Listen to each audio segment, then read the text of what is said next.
Hi everybody, this is Hummus2 and I'm back again with another anime review. And this one is called Kiznaiver, and Kizu in Japanese means wound, Naiver means connection. And of course on the CD, why do I keep saying that? I sound just like my dad. On the DVD, we've got Kazuhiro with the white hair. He didn't always have white hair, spoiler alert.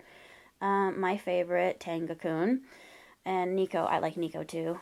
she's nuttier than a fruitcake. And then we've got Maki, she's the one with the red hair. Yuta, the pretty boy. And the very high and mighty but very troubled Honoka. And I wrote, of course, Hisoma isn't on there, and Hisoma is an interesting character, but we don't really meet him until later on in the series.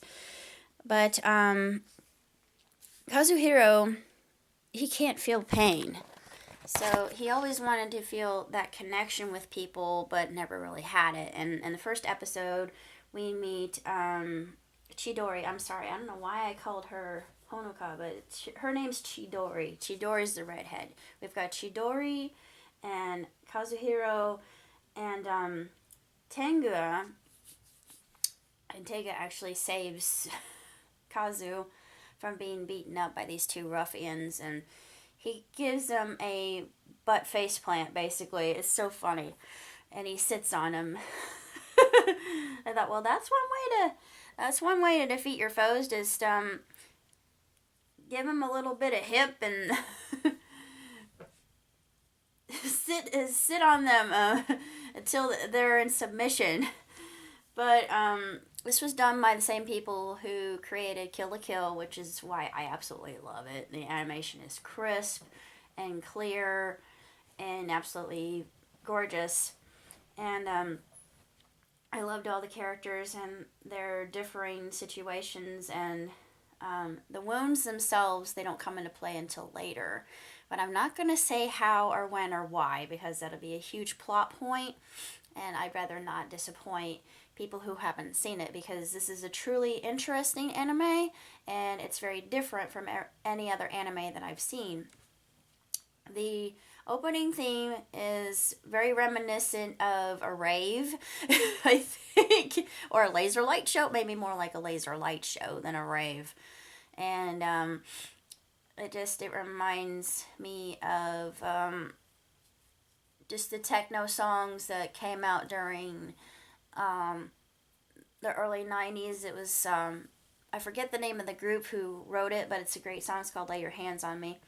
And the ending theme is also very prophetic about what goes on with the characters, and it reveals backstory about them too. At first I thought, that's very interesting, because Sonozaki, she's the one with the blue hair. We meet her in the first episode, but we really don't know that much about her. She remains a mystery throughout until almost halfway through the actual series. And we have these really unusual mascot characters, and this reminded me a lot of Fractured Dreams, because it's always that one character. You've got you know that there are sinister intentions behind that mask.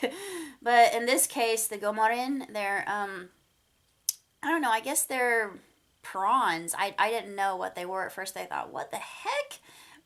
Big bug eyes like pugs, and little eggs on their heads. I'm not sure what the Gomorin are. So if someone can clue me in, I would very much be forever in your debt, because I thought, are they birds? Are they some kind of otter? I have no idea what they are, but I'm thinking they're shrimp or prawns or urchin. Well, urchin wouldn't have a face, I don't think. I'm not sure, but it is. The Gomorin are very strange, but they're in the employ of Sonozaki, and I know that's the one spoiler I'm gonna let slip right now. Anyway, there's a quote from the very beginning I thought was just set the whole tone, because it's sci-fi horror, um, suspense, mystery, and a little bit of slice of life and romance, and just characters coming of age, finding themselves, and it's existential, and there's a lot going on, and that's why I enjoy it so much. It also, the art style was very reminiscent of Persona as well, which I enjoy. But anyways, I don't know what else to say about it, other than it is too short, and the ending kind of made you curious as if to whether there was going to be another Kiznaiver, because they set it up for it. They don't really answer all your questions right away, especially with what happens with our characters and the growth that they experience. And it brings to mind that whole idea about empathy. I won't say more about that, but that should be just a slight window as to what's going on. And each of the characters from the beginning, they have a secret that they do not want to reveal, especially to these people that they hardly know. And at first it's 6, but then they figure there's a 7th. That would be Hisoma. And yeah, Hisoma's a piece of work. He is just messed up. I mean, there's no other way to say it, but the characters are outstanding, and the Gomorin, they act more like Fall Guys, and they're funny, and they're weak, and they're easy to defeat. Hey, that rhymes. They're funny. They're weak. They're easy to defeat. Huh! Sorry. I go with my flow. But I'm not a rapper, okay? I'm a poet. Rapping is like poetry, but different. Anywho, as far as series are concerned, this one gets 2 thumbs way up, definitely, just because it's just tremendous to look at. There's a lot of symbolism. I'm sure I would probably have to watch it a second time to understand the symbolism in it. There was there's some fan service, but it's not overt fan service. It's sort of subtle, and it doesn't linger very long in that kind of territory, so to speak. It's just very, very minimal, very light, and barely even existent, but it's there. And I love Tenga. Tenga, I don't know why he became. I love all the characters, but immediately Tenga became my favorite, because I don't know what it is, but I really like male characters that are kind of muscle heads and tough guys. And I guess that stems from Rurouni Kenshin, and I forget the name of that character, but actually he had a soft side, and a lot of those characters do, but we learn that he does as well. And I'm not going to say for whom, because you learn it later on, you think, oh, it's so obvious, but then the shipping side of me kicked in. My Nepeta side. I'm never going to stop shipping. Ever. Once a shipper, always a shipper, I guess. But there's that angle, and there's so many things about that, and it's just all about experiments and the repercussions, and just scientific advancement, whether it's good or bad. It delves into that too, and that I thought was very jarring, and they don't sugarcoat that, and I liked that. And also just there's one part that was very, I cried. I couldn't help it, but it was very poignant, and it revolves around Honoka and her childhood friendship with Lulu. Actually, they call her Ruru, but I'm not going to go into it, because that's actually another subplot that they bring out, and it's so sad, and just thinking about it makes me a little teary-eyed. But it just kind of makes you feel sorry for you. Realize why she has such a sucky, well, she's always had a sucky personality, and she wasn't kidding when she was talking to Yuta about it. Oh boy.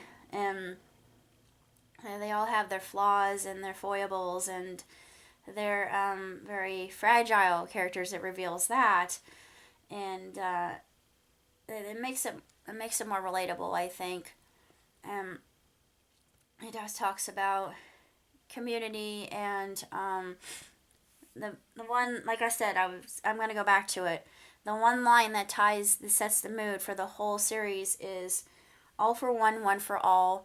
And then Sonomazaki said, no, the saying should be all for one, wait, one for all for victory. I thought that's a little bit fascist, isn't it? I'm thinking that was the slogan that the brown shirts used. If I'm not mistaken, that sounds very familiar to me. I'm a World War II buff. Yeah, I'm pretty sure that they used that because the whole idea of fascism in and of itself is that, and we weren't fascist in my family, but our motto was one twig can be broken quite easily without any pressure. I mean, put the least bit of pressure on a single twig, it's going to break. You put a bundle of those twigs together, they cannot be broken. That's the whole idea of also e pluribus unum, out of many one. Yeah, I thought, woo, we're getting into that. That's scary. I don't know if I should be concerned, but that's sort of an Illuminati kind of line that was brought to my attention. Like I said, there's so much symbolism in this anime that makes it very intriguing. But that's all I got to say about Kiznaiver, and I loved it. It was exceptional. I give it 4 stars. The only reason I don't give it 5 is because it left a lot of some questions unanswered, and I would have loved to have seen them kind of carry the idea into a second series, but I don't think that they're going to do that. But I'm glad the studio is still making anime. They're making a new one. This was done in 2016, and of course the only reason I know about Kiznaiver is because I got it through ordering a DVD from, I think it was More Fantasy, shameless plug, but I get most of my DVDs from him. But it was free, and I can see why it was recommended to me because it's just nothing short of spectacular. And it's so relatable, and you feel a lot of pathos toward the characters, and you can understand what they're going through because I'm sure all of us have experienced what a lot of these characters have, and this having a main character who feels no pain, it's reminiscent of the second girl with the dragon tattoo when Elizabeth goes against that big goon and she keeps walloping him and he's not falling, he's not going to topple, he's just going to keep coming after her. And it's similar to that. I just thought that's really sensational storytelling. That's how you hook them. That's how I mean, I binge watched it. I could not stop. And I always wanted to figure out what was going to happen next because I was so in love with the characters and the setting, the whole colloquial kind of scenario of school, the provincial life basically, but it was more than that. It went on a deeper level. So that's basically all I have to say about Kiznaiver. So until next time, live long and prosper. Ciao, tutti.